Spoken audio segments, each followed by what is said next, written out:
So hello guys, आज हम फिर आ गए हैं बीएससी फर्स्ट सेमेस्टर के केमिकल बॉन्डिंग को लेके। बहुत दिन के बाद अब मैं वीडियो डाल रहा हूँ। मैं थोड़ा बिजी हो गया था। तो ज़्यादा टाइम ना लेते हुए क्लास को स्टार्ट करते हैं। लुईस बॉन्ड स्ट्रक्चर आपने पढ़ लिया था, है ना। तो आज मैं चालू करूंगा। आज मैं ये सब टॉपिक अभी पहले चालू नहीं कर रहा हूँ।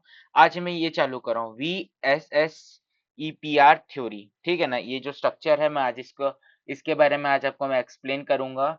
Valence valence shell electron repulsion theory.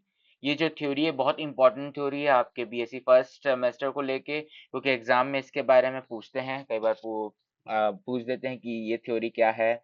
और इसके जो स्ट्रक्चर है जैसे NH3 H2O इनका कैसे स्ट्रक्चर और शेप होता है, आज हम इसके बारे में जानेंगे। तो ज्यादा समय ना लेते हुए हम चालू करते हैं VSEPR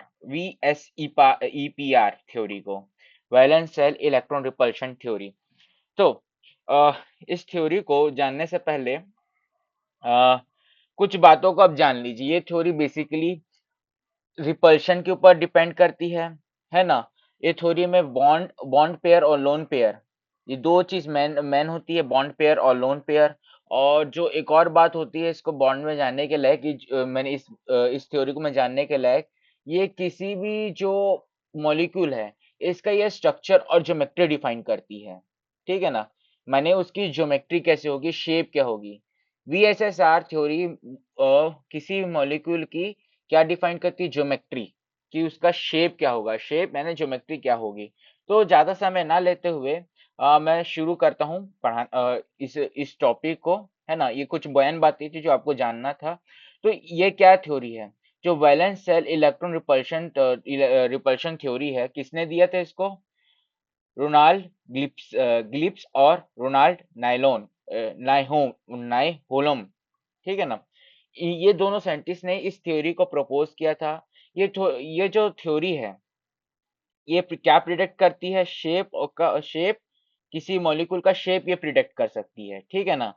ये किसी मॉलिक्यूल का क्या प्रिडिक्ट करती है, शेप प्रिडिक्ट कर सकती है। It explain the shape of molecule based on the repulsion between electron pairs and in a valence shell central atom. तो कैसे प्रिडिक्ट करते हैं, ये रिपल्शन को बताता है किसके बारे में, इलेक्ट्रॉन पेयर। जैसे हमारे पास दो पेयर होते हैं, बॉन्ड पेयर और लोन पेयर। तो जब यहाँ पर बॉन्ड पेयर, जब यहाँ पर इलेक्ट्रॉन पेयर क्या होता है, हमारे पास दो पेयर होते हैं, बॉन्ड पेयर और लोन पेयर। तो बॉन्ड पेयर लोन पेयर क्या होता है, देखिए। बॉन्ड पेयर जो होता है, जो आपस में बॉन्ड बना ले। ठीक है ना। जैसे ये दो पेयर हो गए। ठीक है ना। ये क्या हो गए, दो बॉन्ड पेयर। जैसे कि हम लोग किसी बॉन्ड को ले लें, है ना। तो बॉन्ड पेयर कहलाएंगे। लोन पेयर माने कि वो खाली रह जाए, माने उनका कोई पेयर, मानो किसी के साथ बॉन्ड पेयर नहीं बना रहे हैं।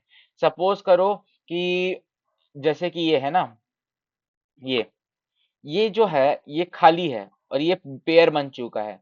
जब ये खाली है तो इसमें रिपल्शन ज्यादा होता है। जो ये होती है लोन पेयर में रिपल्शन ज्यादा होता है।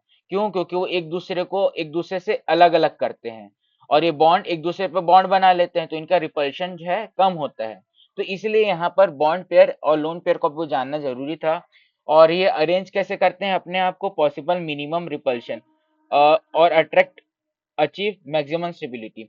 जहां पर मिनिमम रिपल्शन होगा, माने आप यहाँ इस पॉइंट का मतलब क्या है, ये वाले पॉइंट का, कि आप देखिए, आप वहां नहीं जाओगे जहां पर आपकी बेइज्जती होती है।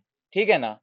आप वहां जाओगे जहां आपकी बेइज्जती नहीं होती, आपको इज्जत होता है। वैसे ही सेम इलेक्ट्रॉन का है, जहां उनको दूर भगाया जाता है वहां पर नहीं जाते। वो अपनी एक स्टेबिलिटी को अचीव करने के लिए वो मिनिमाइज स्टेबल रिपल्शन के पास जाती हैं। माने अगर सबसे ज्यादा रिपल्शन होगा उसके पास नहीं जाएंगे, लेकिन उसके कम अगर रिपल्शन होगा तो उसके पास ज्यादा जाएंगे। तो क्यों जाएंगी? स्टेबिलिटी अचीव करने के लिए। ठीक है ना। Molecule shape depend upon the number of electron pair around the central atom. जो मॉलिक्यूल का जो शेप है किस पे डिपेंड करता है, नंबर ऑफ इलेक्ट्रॉन पेयर का जो अराउंड उसके सेंट्रल एटम पे रहता है। ठीक है ना। तो जैसे कि आप आगे पढ़ते, ये लोन पेयर जैसे मैं बता दिया, लोन पेयर और बॉन्ड पेयर के टाइप का डेफिनेशन है। बॉन्ड पेयर क्या है, share between two two atoms to achieve covalent bond. माने जो दो बॉन्ड है अपना, क्या बोलते हैं, बॉन्ड को बॉन्ड बना लेते हैं, मैंने दो इलेक्ट्रॉन बॉन्ड बना लेते हैं, कोवेलेंट बॉन्ड बना लेते हैं। लोन पेयर वो होता है जो सेंट्रल एटम के पास रहता है लेकिन वो किसी स्टेबिलिटी को अचीव नहीं कर पाता, ये लोन पेयर होता है। ये लोन पेयर की यहाँ पर बात हुई, ठीक है ना। अब ऑर्डर स्टेबिलिटी, जैसे मैंने कहा लोन पेयर आपस में एक दूसरे को रिपेल करेंगे तो सबसे ज्यादा वो रहेंगे, रिपल्शन उसमें ज्यादा रहेगा। तो इसके बाद लोन पेयर बॉन्ड पेयर में कम रहेगा, फिर बॉन्ड पेयर बॉन्ड पेयर में कम रहेगा, ठीक है ना। क्यों? लोन पेयर जहां पर भी आया वो एक रिपल्शन को बढ़ा देता है, उसकी रिपल्शन बढ़ जाती है, जिसकी वजह से वो क्या करता है, शेप की ज्योमेट्री होती है मॉलिक्यूल की वो भी चेंज कर देता है।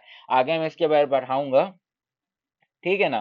तो लोन पेयर सबसे स्ट्रॉन्ग, फिर उसके बाद lone pair bond pair intermediate medium रहता है, ये सबसे वीक होता है रिपल्शन में bond pair, because lone pair occupy more space to reduce bond angle. क्योंकि जो लोन पेयर होता है क्या करता है, क्या करता है, स्पेस ज्यादा लेता है और क्या कर देता है, रिड्यूस बॉन्ड एंगल को रिड्यूस कर देता है। सपोज करो, लोन पेयर के बारे में बता रहा हूँ ना क्या होगा। सपोज करो कि ये ये जो फोन है, कोई भी बॉन्ड का जो शेप है ऐसे लीनियर हो सकता है, ठीक है ना। यदि अगर उसके ऊपर बॉन्ड आ जाए, मैंने लोन पेयर आ जाएगा, ऐसे ऊपर ना बॉन्ड लोन पेयर आ जाए, ठीक है ना। ये सपोज ऐसे इसमें समझाता हूँ मैं, ठीक है ना।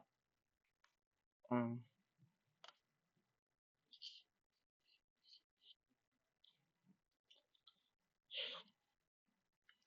नहीं इसमें नहीं होगा। ये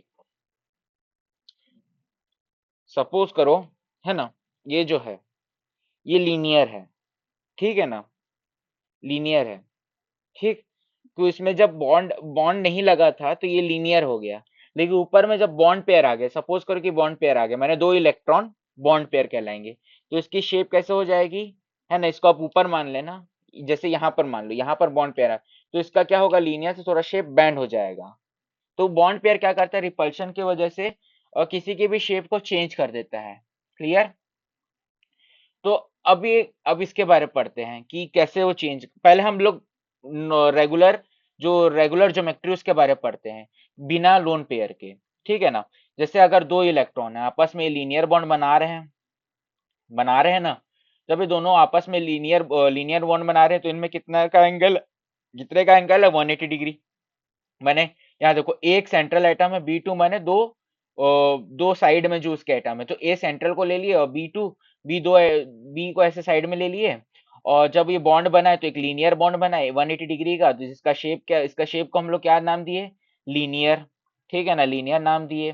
तो इसके क्या क्या एग्जांपल है, B B F two C C B C L two, M G F two और M G C L two. मैंने जो टू टू वाला आइटम है, मैंने एक सेंट्रल आइटम और दो मॉलिक्यूलर आइटम, ठीक है ना।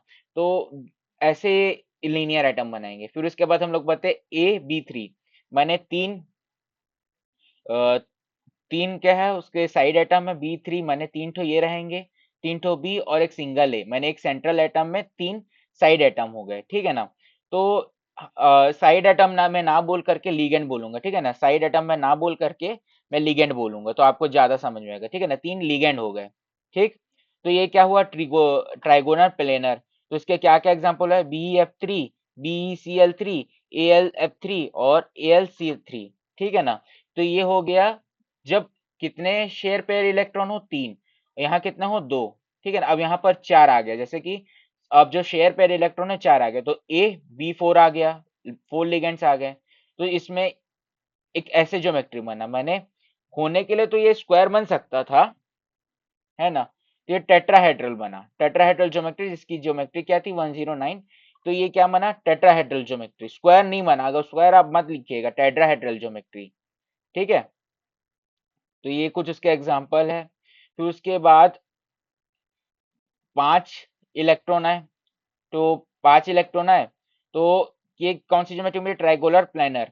ट्राइगोनल प्लेनर बोलने से मैं इसको यहाँ पर एक वो ले लेता हूँ, एक अलग साइड, ट्राइगोनल प्लेनर, एक ये, मैंने एक यहाँ पर एक एटम है, यहाँ पर एक बी है, यहाँ पर एक बी है, यहाँ पर भी एक बी है, यहाँ पर भी एक बी है, ठीक है ना, यहाँ पर एक सेंट्रल एटम ए है, ठीक है ना।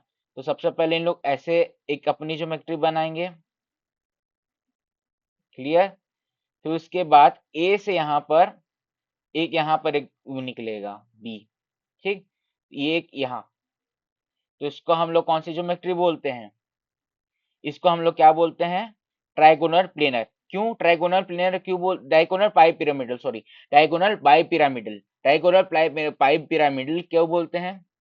सबसे पहली बात, ये पिरामिड जैसा है, ठीक है ना, ये पिरामिड जैसा है। और दूसरा, अगर इसको सामने से देखेंगे तो ये क्या है? ये एक ट्राइंगल है, ठीक है ना। तो ये क्या है? Trigonal bi pyramidal. क्लियर? अब सपोज करो कि जो शेयर पेयर इलेक्ट्रॉन कितना है, 6 हो गए, तो अब क्या यहाँ पर क्या होगा? ऑक्टाहेड्रल। अब ऑक्टाहेड्रल कैसे बना? बस कुछ नहीं, जो पिरामिडल है ना, इसके नीचे एक और एक जोड़ देना, और एक ऐसे मिला देना, ये तो ये क्या हो गया? ऑक्टाहेड्रल। ऑक्टाहेड्रल ज्योमेट्री हो गई। क्लियर? फिर उसके बाद हम लोग पढ़ेंगे अब लोन पेयर वाली ज्योमेट्री। अब सपोज करो कि दो बॉन्ड पेयर है और एक लोन पेयर है, ठीक है ना, दो बॉन्ड पेयर एक लोन पेयर।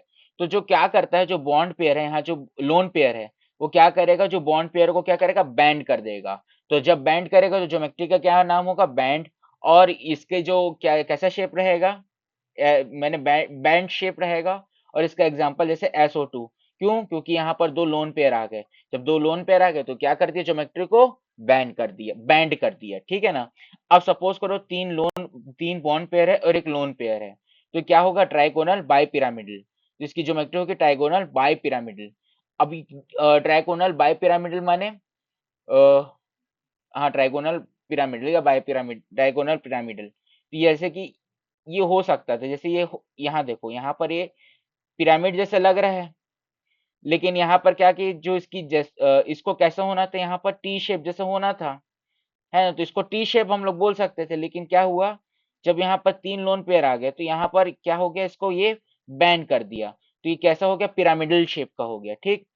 और जैसे कि यहाँ पर दो बॉन्ड पेयर दो लोन पेयर आ जाए, तो ये कैसा हो जाएगा? बैंड शेप हो जाएगा, ठीक है ना। यहाँ पर ये बैंड शेप का आ गया, क्यों?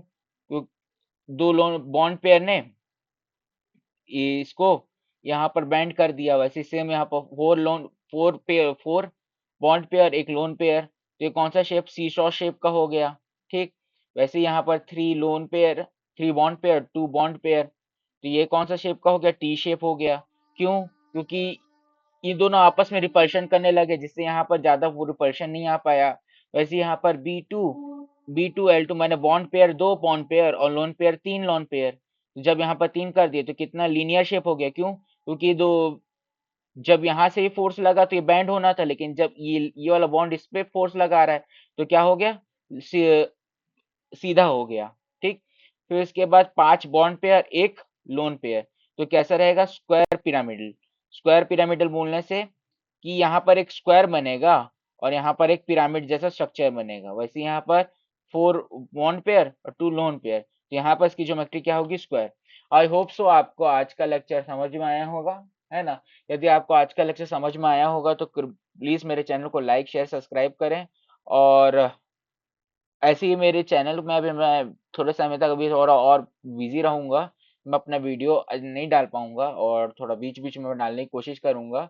लेकिन आने वाले महीने से मैं इस पे रेगुलरिटी में लाऊंगा। तो प्लीज़ आप मेरे चैनल के साथ जुड़े रहें और भी मेरे चैनल को लाइक करें, शेयर करें, सब्सक्राइब करें और ऐसे ही आगे बढ़ाते रहें। जब तक के लिए tata bye bye, see you.